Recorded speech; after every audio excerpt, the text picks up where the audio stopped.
In the heart of Bab al Bahrain, specifically in its front outdoor space, the market area, the Bahrain Authority for Culture and Antiquities organizes a weekly activity every Thursday at 5 p.m. starting from 11th of October, including various cultural activities from music to handicrafts, heritage, arts and food. This event is open to the public. All are invited to participate and enjoy the festivities atmosphere. The series of events that are being arranged here at Bab al Bahrain at 5 p.m. every Thursday come within the efforts of the Bahrain Authority for Culture and Antiquities in engaging the public with a variety of cultural events and activities. Today we see a local performance by a local band and we're happy to see the public engaging with them very positively, which is a testament to the need of such events taking place in open air, in public as well. We hope that such events will draw the people back to the Manam Souk and enjoy what it has to offer in terms of heritage and history.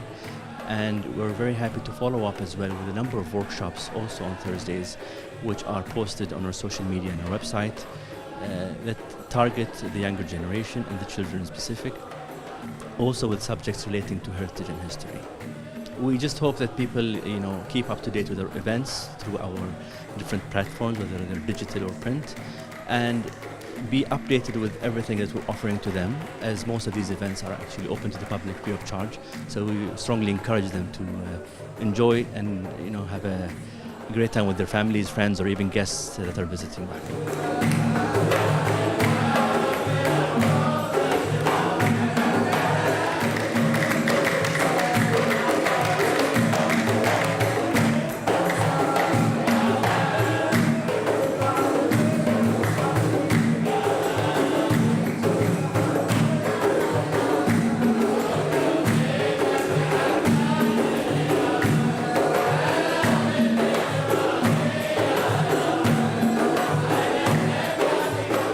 Well, it's my first time. I believe it is the first time, but we are very lucky, Sophie and I, because we live in Manama anyway, and so we can walk to Bab al Bahrain.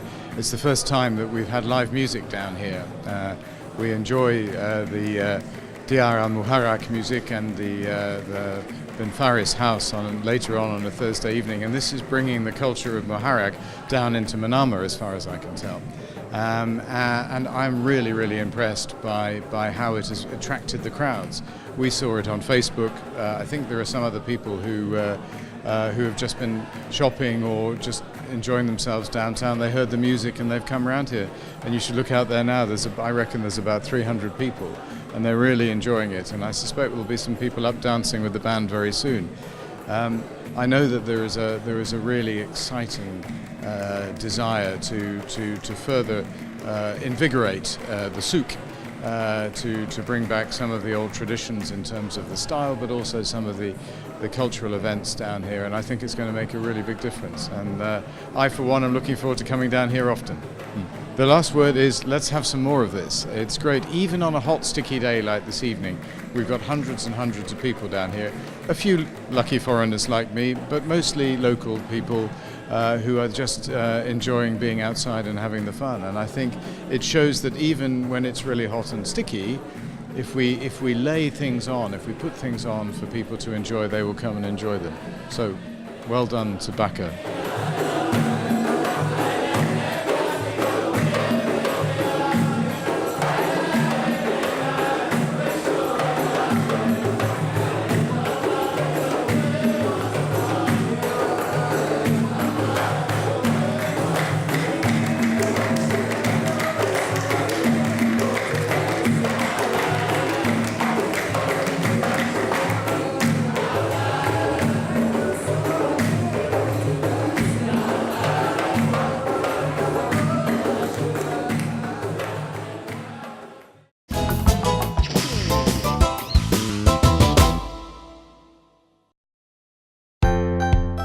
Al Ahram Culture Festival concluded with the participation of a group of Bahraini and Egyptian intellectuals, officials and writers, which included a number of cultural and media activities. The third day of the festival witnessed two symposiums titled Renewing Religious Discourse to Counter Extremist Ideology and Protecting Human Rights in the Fight Against Extremism.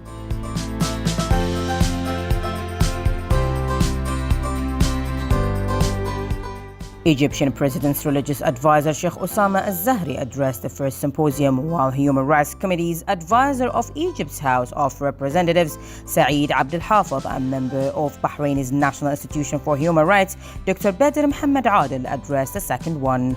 The event was held at the University of Bahrain. It shed light on key cultural themes currently seen by the region. مهرجان الأهرام الثقافي أولا كما يعني يدل عنوانه عليه هو نوع من الوفاء والمحبة والتقدير لمملكة البحرين، يعني شعبا وحكومة وقيادة ممثلة في جلالة الملك المفدى.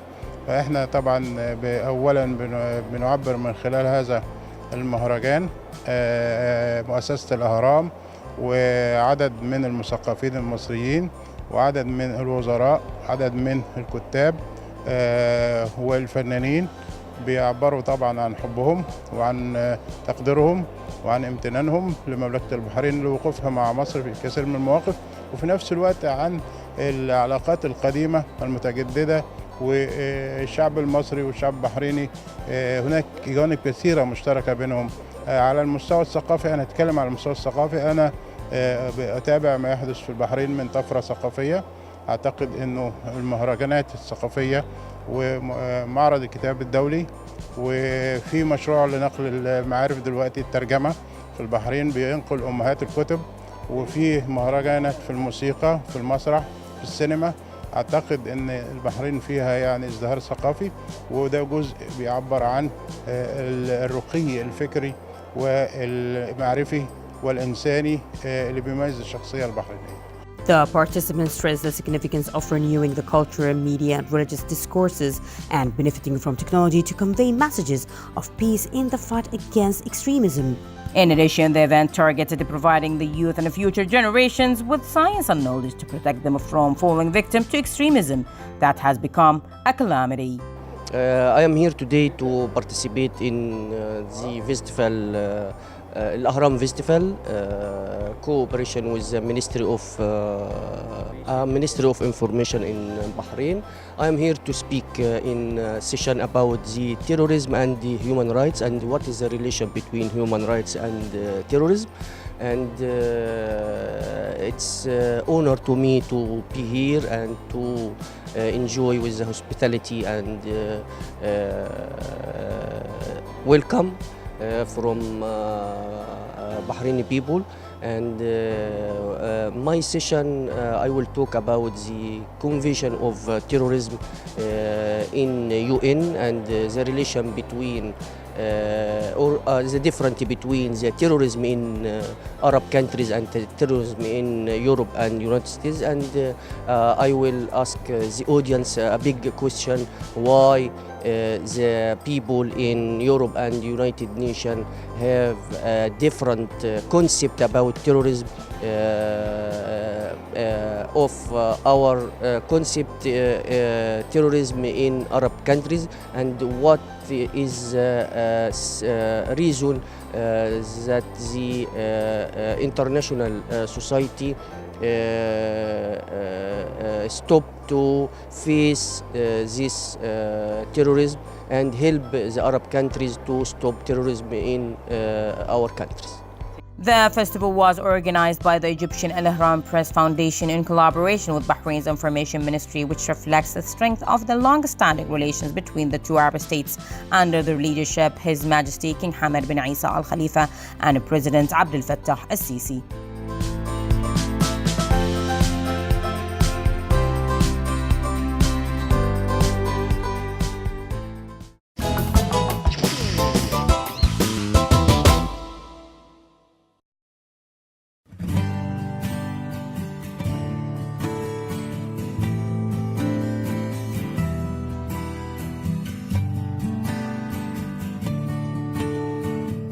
The Executive Council of the United Nations Educational, Scientific and Cultural Organization, UNESCO, adopted Bahrain's initiative to name November 18th as the International Islamic Art Day, which was presented in September 2017. 35 countries, including Arab states and organizations of Islamic cooperation countries members of the UNESCO, have supported Bahrain's initiative that will be submitted to the UNESCO General Conference for adoption at its next year's meeting. Bahrain Authority for Culture and Antiquities on September 18, 2017, staged an evening at the UNESCO's headquarters in Paris where it called on the UN organization to approve the initiative and to declare November 18th to be the International Day of Islamic Art. The Bahrain Authority for Culture and Antiquity move coincides with Bahrain's celebration of Muharram as Capital of Islamic Culture 2018. It aims to introduce the Islamic art to the world as it has been presented to various aspects of public life, such as mosques, houses, and schools. Bahrain Initiative is also meant to act as a bridge of communication among nations and civilizations. The BACA said the high interest in promoting the Islamic art would contribute to boosting sustainable development process at the economic and social levels.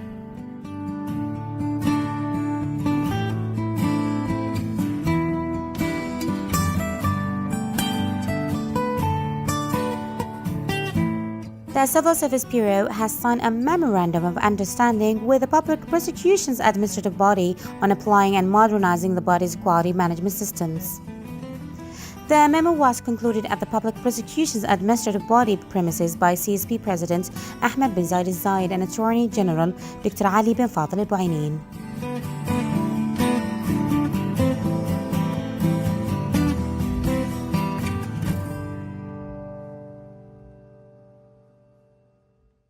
The National Institution for Human Rights, NIHR, has lauded the kingdom's winning of the membership of the UN Human Rights Council for the third time in its history. The exploit is the fruitful outcome of His Majesty King Hamad bin Isa Al Khalifa's policies, which ensure the respect for the protection of human rights and pave the way for reforms in various fields through the National Action Charter and the Constitution, the main sources of human rights in the kingdom, the NIHR said in a statement. The NIHR stressed that winning that UNHRC's memberships places a huge responsibility on the shoulder of everybody in the kingdom, noting that Bahrain's joining the council alongside countries with advanced human rights record is considered a global recognition of the constitutional and institutional reforms headed by the political leadership that reflects the true image of Bahrain's status in preserving human rights and dignity. The NIHR asserted that Bahrain has seriously and continuously strived and consolidate and protect the principles of human rights in accordance with international conventions and enhance its cooperation with all efforts exerted by the international community to develop the human rights situation. The NIHR also said in its statement that it's looking forward to more cooperation and partnership with the UN agencies and civil society institutions, affirming that all remarks made by human rights associations, whether local or international, are welcome as long as they are aimed at developing the human rights situation in the kingdom. The NIHR affirmed that based on its board mandate stipulated by law on its establishment in accordance with Paris principles, it is keen on following up on the extent of the commitment to the international human rights conventions and traits ratified by the kingdom to ensure they are implemented by everybody to enhance human rights protection.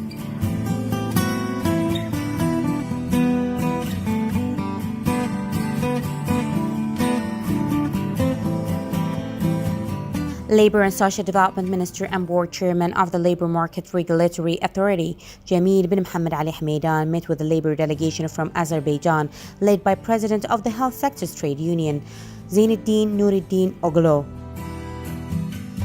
The meeting was attended by Executive Council Chairman of the Bahrain Free Labour Unions Federation, Al-Har, Yaqub Yusuf Mohammed, and members. The Labour and Social Development Minister welcomed the delegation, stressing the importance of exchanging visits and experiences between the labour organizations in both countries. He briefed them on the trade unionism in Bahrain, its evolution, and the labour achievements brought about under the reform project of His Majesty King Hamad bin Isa Al Khalifa. Oglo praised trade unionism in Bahrain and its evolution at all levels to develop human resources, secure a stimulating work environment, and provide the legal framework to protect the workers' rights.